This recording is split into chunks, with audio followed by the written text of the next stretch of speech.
Jason and welcome to Rauta's Heavy Metal Reviews. This time we go to Sweden with a band called Sorcerer, and here we have their new album Reign of the Reaper, the band's fourth album so far. That is quite peculiar considering the band was already founded in the 1980s, even if late 80s, but nonetheless. It took quite some time because the band disbanded for quite some time to figure it out, and now it's the second era of the band, and as such only 4 albums throughout the history of the band. And the previous one that needs to be mentioned before we go any deeper into this world of this particular Sorcerer one. It's worth mentioning because that album came 3 years ago, and that was one of the greatest albums throughout the year.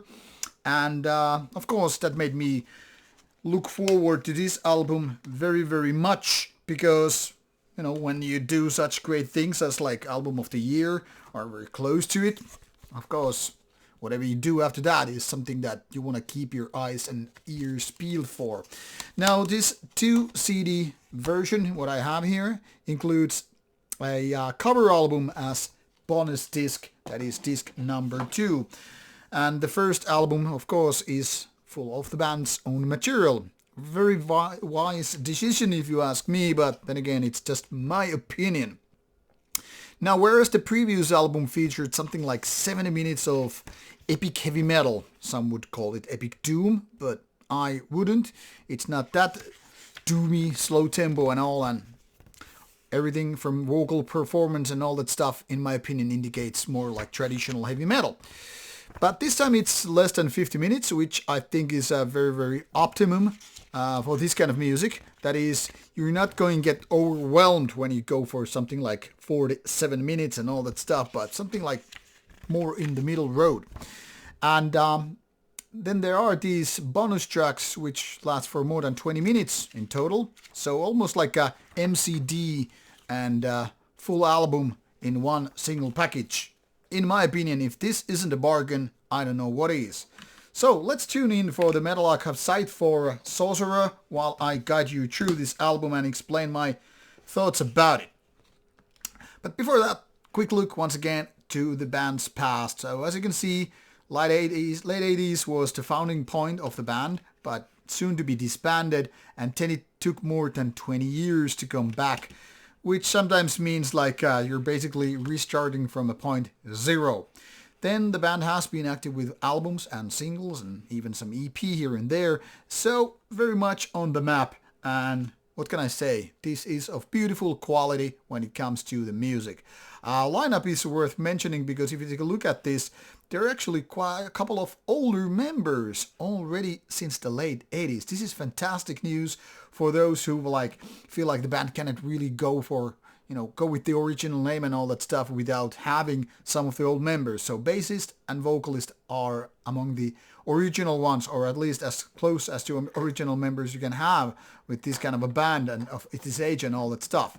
Guitarists and a secondary bass player, secondary vocals. I don't know how this is going to be here. This is mentioned, this original bass player as, shadow member. So maybe this bass player is just the bass player really, and the original bass player is more just like here it is mentioned, musical director, shadow member.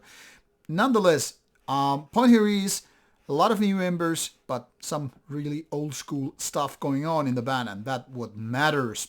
And what is also worth mentioning is this Anders Engberg is one of my favorite vocalists when it comes to heavy metal. I mean, he has this really, really passionate style and strong style of vocals, and it's kind of a Dio-like, but not exactly the same. And I think it's pushing all the right buttons for me. I am really enjoying what he's doing in the band, and I can say that without this kind of a vocal performance, Sorcerer really, really couldn't be this good. Let's stop for the version we have here at hand. Thanks to Metal Blade Records for sending this one. And as you can see, 1 CD full of their own music, 47 minutes, and 10 another 25 or so with the covers. And what covers they are? Well, one can now make a statement. Why is a heavy metal band covering more heavy metal? Saxon, Rainbow, Ozzy Osbourne, and to a certain degree Black Sabbath. Now that is a fair question because so often we people tend to criticize when a black metal band does a black metal cover, death metal band covering death metal band. I mean, there's no really much to a point when you end up sounding the same, and that is very, very true, especially with the growly vocals and raspy vocals. Doesn't matter how much difference there is with production, you end up just sounding the same and often worse.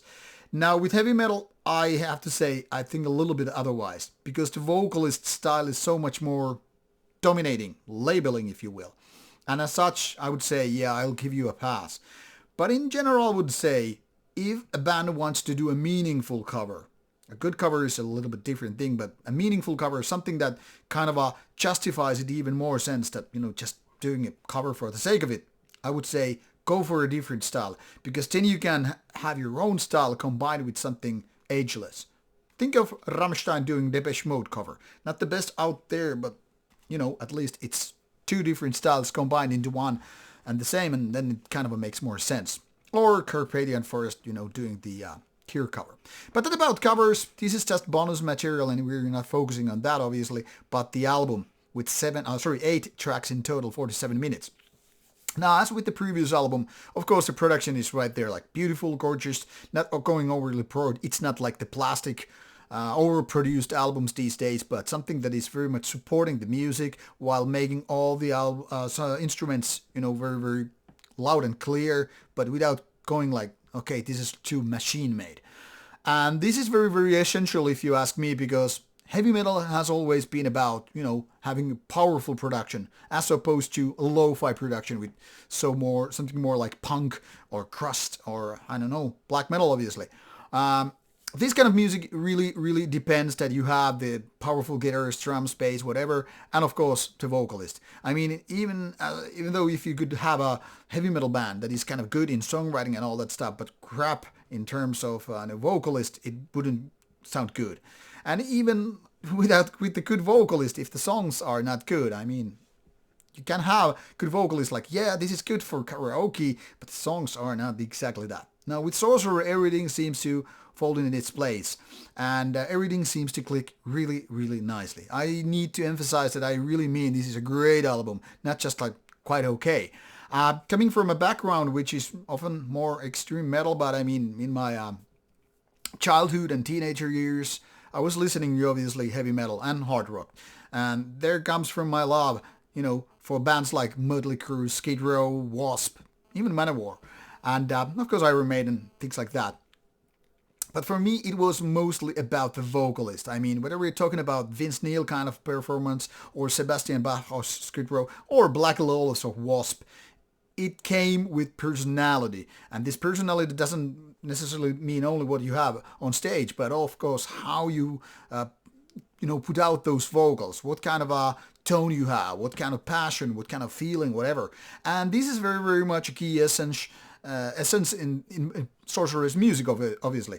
So when we're doing heavy metal vocalist style and combining it with heavy metal songwriting, guitars and all, it's important that things really, really click with one another. That is the power of Ozzy Osbourne's music. That is the power of Dio, Rainbow, what have you, or Judas Priest for that matter. So this is very, very important to understand that a lot of Sorcerer's magic comes with the vocals.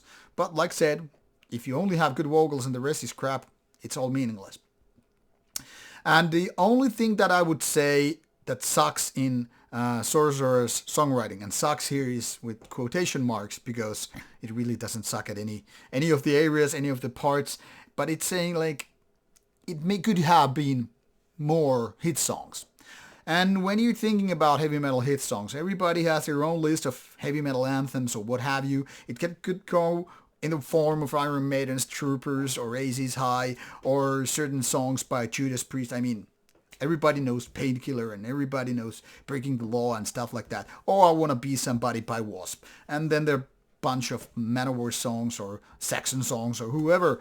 And this is the point where I think Sorcerer could be even better. Even, better in order to make the 5 out of 5 album. I mean, this is pretty goddamn close to it. But I find like none of these songs are as good as the covers they're doing, which is kind of ironic. I mean, with these cover songs, which are more or less certain kind of classics, these real tracks by the band, they pale in comparison. I mean, when you're listening to Waiting for Darkness, it's catchy, it's kind of a majestic, it's just a great track, and when it's done with the Sorcerer style, who I think have way better vocalists than Ozzy Osbourne ever was or will be. Sorry, Ozzy. I think then they're really nailing it, and that's the downside of having covers. When they're better than your own material is going to pale in comparison, and people will be remembering you. Yet, but they did those great covers. What about their own songs? I bet they had those, but remember the Ozzy Osbourne cover, remember the Black Sabbath cover, and all that stuff. Now, even with the bonus disc, obviously this is worth owning, especially if you like epic heavy doom or just heavy metal. I think this is a great overall well-balanced album and great continuation to the previous one, which I would say, however, had more hit parts. There's still some parts that kind of sometimes ring in my head, and I'm like, man, this is why the album was so good. They had those certain moments when it just kind of grasps your heart, and just, man, it's an overwhelming experience. So, yes, Reign of the Reaper is a great album, but it pales barely, though, for the previous album, and I think that's the only real flaw, if I can call it that, with this one.